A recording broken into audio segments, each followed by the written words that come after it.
Welcome to the newest episode of Beyond the Fame with Jason Fraley. I'm your host, Jason Fraley, picking the brains of the top filmmakers, musicians, and artists of our time. Glenn Tilbrook of the hit British band Squeeze performs live at City Winery in Washington, D.C. this Thursday night. I spoke to Tilbrook about teaming with songwriting partner Chris Difford for early comparisons to Lennon and McCartney, penning hits like Tempted and Pulling Muscles from the Shell. Glenn, thanks so much for joining us. It's a pleasure here from what was initially a really sunny day, and now it's absolutely chucking it down with rain outside. Where are you right now? I am in I don't really know where I am. I'm somewhere in the north of England. I'm doing a few shows, and I'm playing somewhere near Liverpool tonight. But we've pulled in to do these, so I don't really know where I am. You know what? Do any of us ever really know where we are? Or does anyone really know what time it is? Does anybody care? Yeah, exactly. Check out Chicago on a previous episode of this podcast. Anyway, hey Glenn, we're talking because the legendary Glenn Tilbrook, famously of Squeeze, the great band, is coming to City Winery in DC on September 29th. So everybody get your tickets. What can we expect from the show? Do you tend to mix up, some of the Squeeze greatest hits with some of your solo stuff? Is it a little bit of both? Yeah. It's a little bit of both, and it's a little bit of some covers as well. So during lockdown, I started recording covers every week and putting them up on YouTube. And so I think there's about 16, 17, maybe 18 of those hanging about. And so I picked some songs from them. Squeeze just recorded a new song actually last week. Really? And, what's it called? I'm going to be playing that. It's called Food for Thought. Very, very, very pleased with it. And it's given us a really big boost as a band. I finished the song the day we started recording it. And we worked on it for 3 days, going through various different permutations as you do. And I want to say I was tremendously buoyed by watching the Get Back movie because you realize just how long it takes to work things out. You could see that. Could have used an editor, I could have used an editor. It just takes time until you actually all settle on the thing that goes boom, click. That's it. That's the way it's got to be. So, it's great to have that feeling again because Chris and I hadn't written for 5 years before that.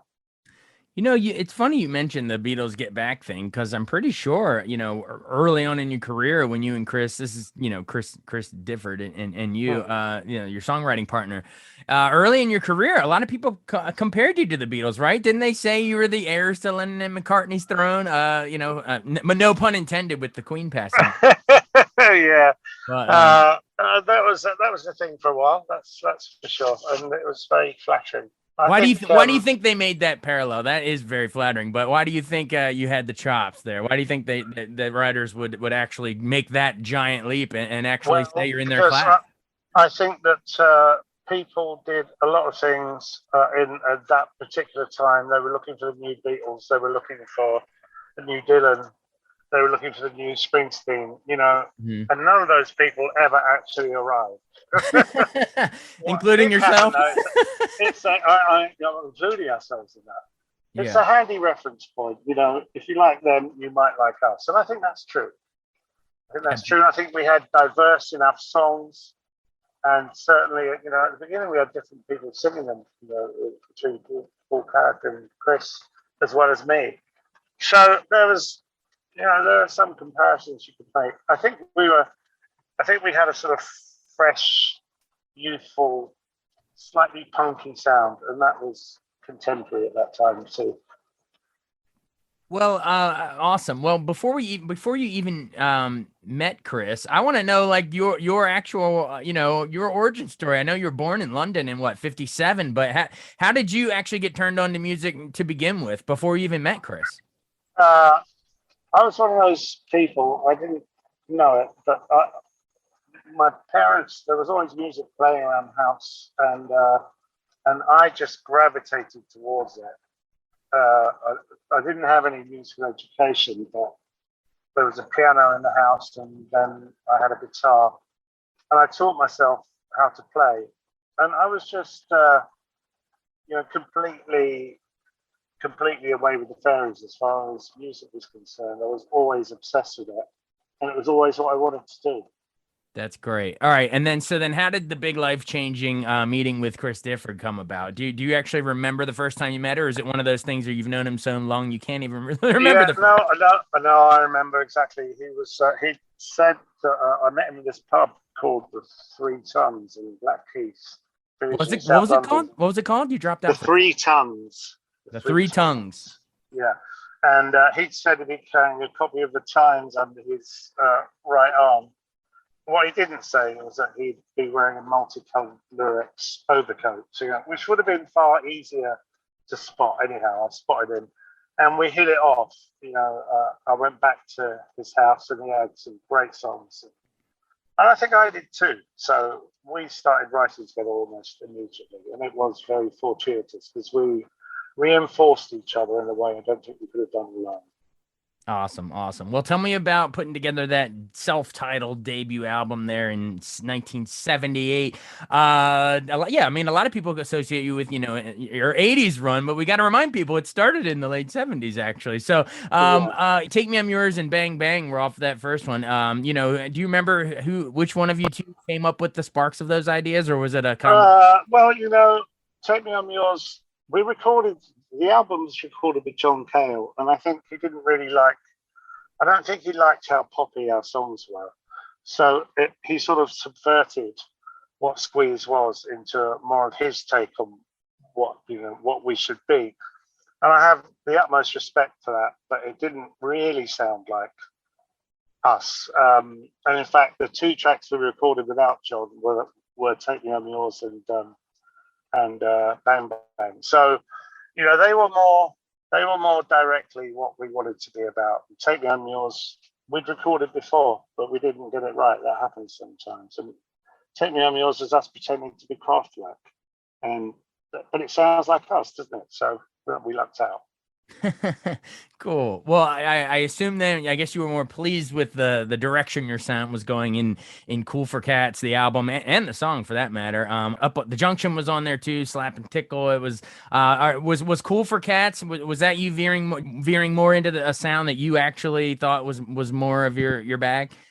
I think the Cool for Cats album was really like our first record would have been had we had more control over it. It's definitely a pop record, and it goes in lots of different directions, and I'm really proud of it. I think as a young band, we did a good job of casting ourselves in lots of different directions, and I'm fond of it. Not that I ever play it, but if I did, I'd like it. I know.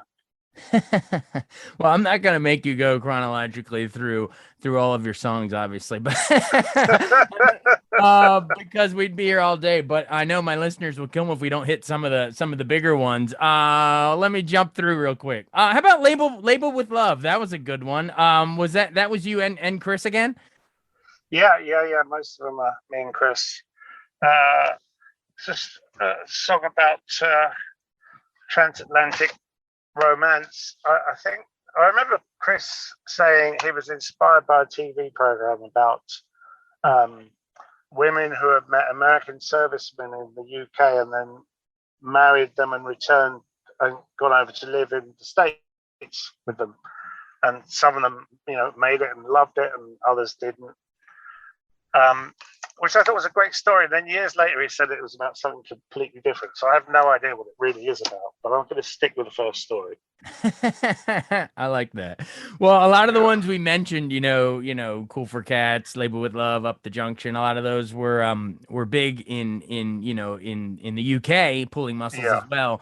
But then tell me about when the moment you think you crossed over here in the States, because we are a DC station. I think was Tempted the first big one, or was it Black? No, I guess Tempted probably was the big one. Right? Tempted was that. Yeah, it was the first time we got Sirius Radio play more or less everywhere. Previously, we've been bigger on the East Coast, and it was a wonderful moment. Paul Carrack really transformed the song with the way he sang it, and it took us to a different place, I think.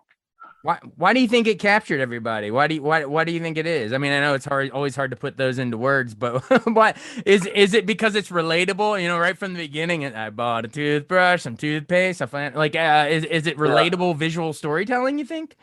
I think it is.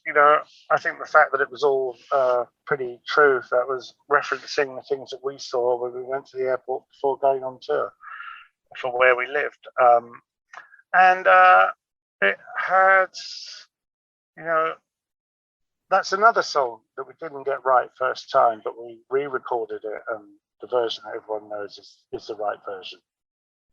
Well, it's an all-time hit there. Tempted by the it's everyone can sing. You know what I mean? If you that's one you could talk to anyone on the street, even if they don't remember Squeeze, they'd be like, "What is that?" And even young kids, and you start singing it, they go, "I've Yeah, heard that in a video yeah, game or yeah. commercial or whatever." It's everywhere.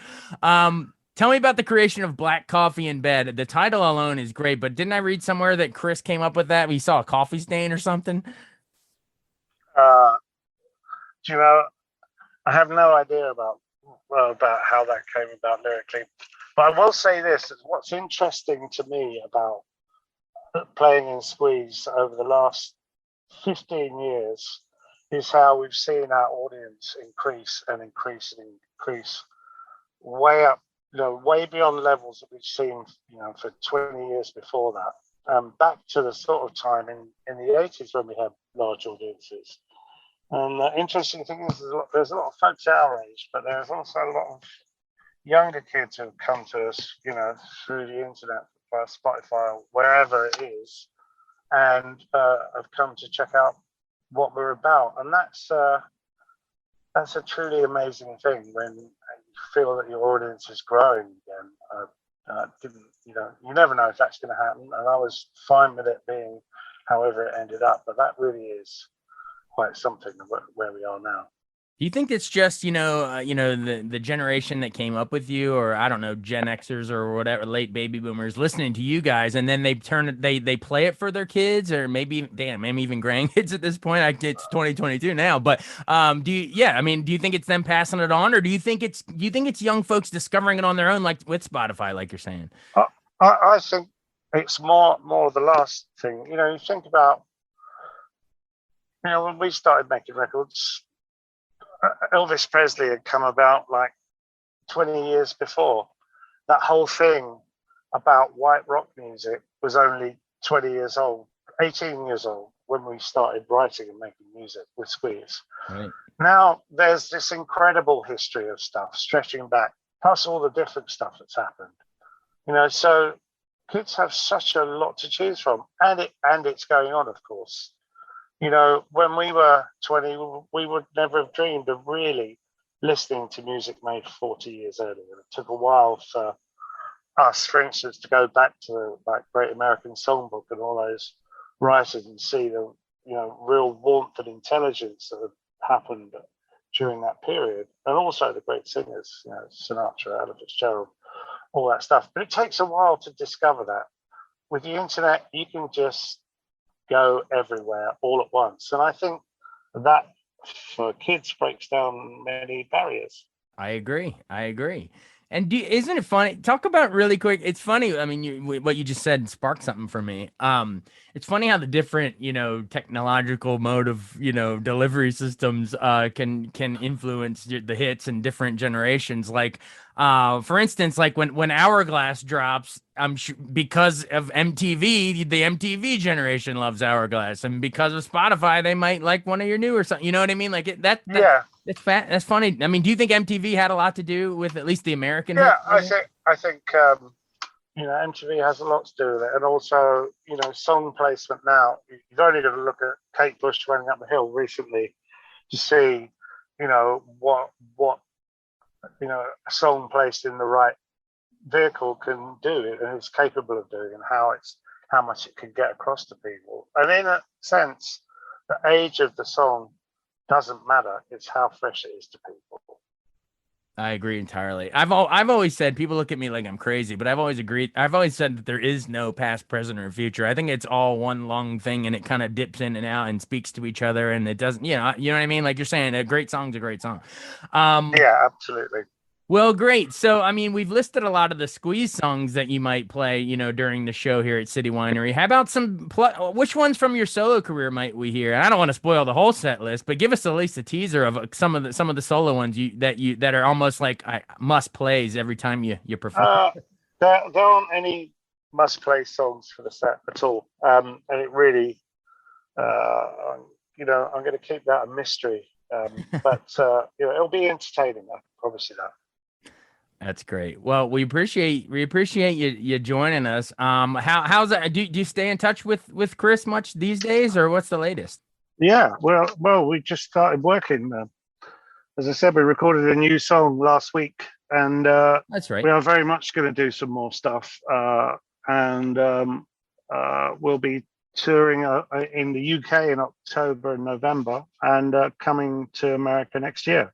Sounds great. And I know we sort of made light of it in a joke earlier, but in all seriousness, what is the vibe over there? I mean, the Queen passing is a huge deal. I crunched the numbers, and I think she was alive for like 39% of America's existence. It just shows how young of a country we are, how young of a country we are, and how long of a run she had. But what's the feel over there?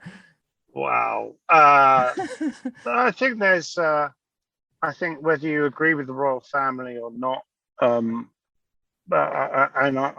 not a particular big fan of the place that occupies in the United Kingdom, but I have respect for her, for the position she has held with dignity, and the fact, she's been a part of people's lives. If you're 70 or under, you will remember her all your life, and so that's a big role, and she did it well, I think. That's true. Yeah, it's fun to have this conversation across the pond. England is a parliamentary democracy, but likes to pretend the old monarchy days are still a thing, kind of. Whereas here we're a democracy and trying to prevent becoming an autocracy sometimes in our elections and stuff. So it's all flipped. But all these two crazy countries, we have a lot of history together, man. We certainly do. But we appreciate you joining us. And any final words? Talk to our listeners. Say, hey, come on out to City Winery. You're gonna have a good time. Hey, coming out to City Winery and have a good time. I'm Glenn Tilbrook. I will still be Glenn Tilbrook by the time I get there. I hope you're there too. Thank you. That's hilarious. All right. Again, everybody, Glenn Tilbrook of Squeeze going to be coming to City Winery in DC on Thursday, September 29th. Get your tickets. Hey, thanks, Glenn. Cool. Thanks, Jason. All right. Be well. See ya. Cheers. Bye. Thanks so much for listening to Beyond the Fame with Jason Fraley. Our theme music is Scott Buckley's Clarion. Remember to give us a 5-star rating if you like what you hear. We'll see you next time.